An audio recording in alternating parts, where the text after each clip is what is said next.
Hey everyone! So today we're going to be talking about client management and coaches. But really this can apply to any industry because we all have clients for the most part. And learning to manage them is an art and it's a skill set that comes over time. But I'm going to offer some tips today to help you with the client management and maybe reduce the time of the learning curve as well. Before I start, my regular disclaimer that I am a lawyer in Houston, Texas, and the information that is being shared here on this video and on the platform for GBP Law is for informational and educational purposes only. It's not meant for any one particular person or any one particular industry. It's pretty generic information that can be applied across the board. But if you do have any specific questions, you can reach out to me or to any other attorney of your choice. And now, here we go, and let's dive in. So have you had those clients that are ghosting you? Or have you had those clients that just keep calling you or try to reach you for every small thing, for things that maybe you could talk about with all these other conversations they can have? Or a client that just doesn't want to respond to you, but then finally when they do, it's kind of like beyond the timeline that you had anticipated and you've already pushed back and you're working on other clients and it's just so tough to get back on the bandwagon of their job. And there's just so many clients out there that sometimes they also don't know what they're doing is wrong. And half of the time, the reason is because of communication. Just yesterday, I celebrated my daughter's birthday. And yesterday, I had two amazing creative women come out and help me set up the party. And I was having a conversation with one of them at the end of the day. And we were talking about clients and how sometimes, she wanted a contract and how it was tough for her because sometimes the people that she's working with and, they just keep asking for more and more and more. And so I started explaining this to her because I've experienced it in my own business. And that is sometimes we don't communicate well enough with our clients. We don't communicate well enough with our audience for them to know what is right or what is wrong, and when they're crossing the boundaries and when they're not crossing the boundaries. And because our lack of communication is there, we become disgruntled or we become resentful, but we don't realize that it's because we haven't communicated properly with them.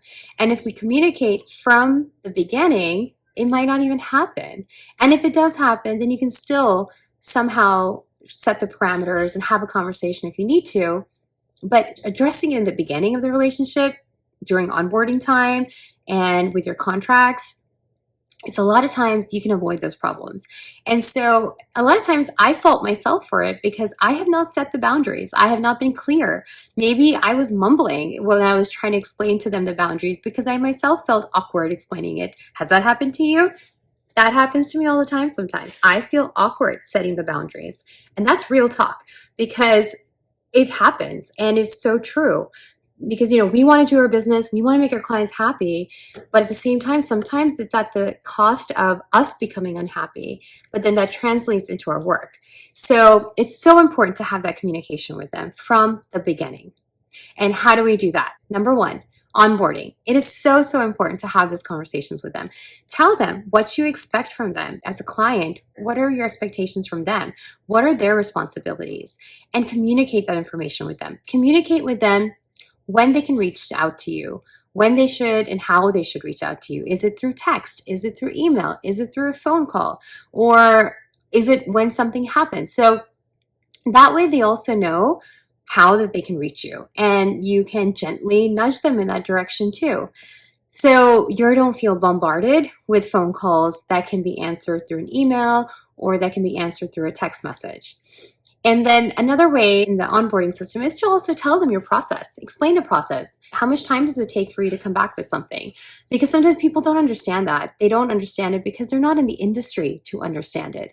I can't expect my clients to understand the legal industry because they're not in it to understand it. Likewise, I don't understand a lot of industries that I might contract through for work because I'm not in it to understand it. So it's my responsibility or the business's responsibility to communicate that. So explain to them the timelines, the expectations of when something should be returned from them, and also when they should receive the deliverables. Explain it to them and tell them why. If they're like, why does this, if they have a confused look, or it's a common question later on after things are returned late, explain it in the front end why it's late or what is the purpose of things being late. And give them a timeline, and if you can deliver sooner, then do that. You'll get bonus points. So always have open communication and dialogue in the onboarding. And that is so important. A second way to help client management is through a contract. And having that contract there just solidifies the conversations you've already had. It really applies to so many different aspects. And so client management is really important because at the end of the day, they make or break your business. And you want to make sure that you are managing them in a way that creates goodwill, that creates a good relationship, but also allows you to showcase your work, but then also allows you to be more professional, and they know it too, and they respect it, and they give you space for that. And so a contract is a great way to set that foundation. And so when you do that, in your contract, you'll have different clauses. One of the clauses that you may want to include in your client contract is a communication clause. And what that means is, how do they communicate with you? And when is it okay to call you at a certain time and not at a certain time?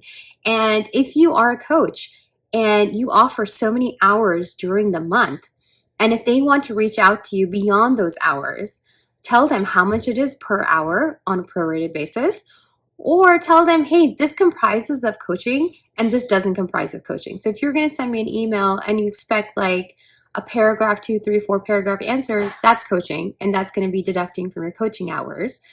Or if it's just a quick question with a quick response, is that part of your hours, or is that just something you'll just kind of add as a fringe benefit? So these are things to think about, what works for your business and also how you want to set up your business. But it's definitely very important to have it in your contract, because that way they know how to communicate with you. They also know when it's appropriate to communicate with you, so that you and them can create a good relationship where you're not resentful and they're not resentful, because that energy is not cool to have in a relationship, any relationship.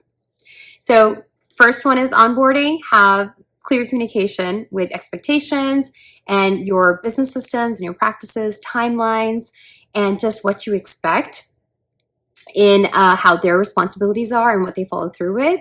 But then also in your contract, make those expectations clear in the contract, but then also a communication clause in that contract. How can they reach you? When can they reach you? And what is an emergency, so that they are also aware of that. And then another way to have client management as well is to have that conversation sometimes. It can be uncomfortable, but I believe that in discomfort, we grow. Even if that discomfort is a fleeting moment, but we grow, we refine ourselves more, and we're able to refine our skills as a business person, but then also as a service person. Because at the end of the day, as a coach, you're providing services, and you want to make sure that your client is also feeling comfortable, and they feel respected, and they feel that their time is being respected, and their emotions and their requirements and what they want is being respected. Because you are dealing with a lot of emotional information. It's not real, like always tangible information. You're not going in and fixing their accounting. You're going in and helping them emotionally, mentally, and leading them in a journey that they need help in. And so that is something that, as a coach, you need to understand that. And because when there's a lot of emotion involved in a relationship, sometimes the expectations change. And so as a coach, I think that's something to understand. But then also, if that's something that you need to have a conversation about and set the parameters, then be able to do that. Get yourself ready for that.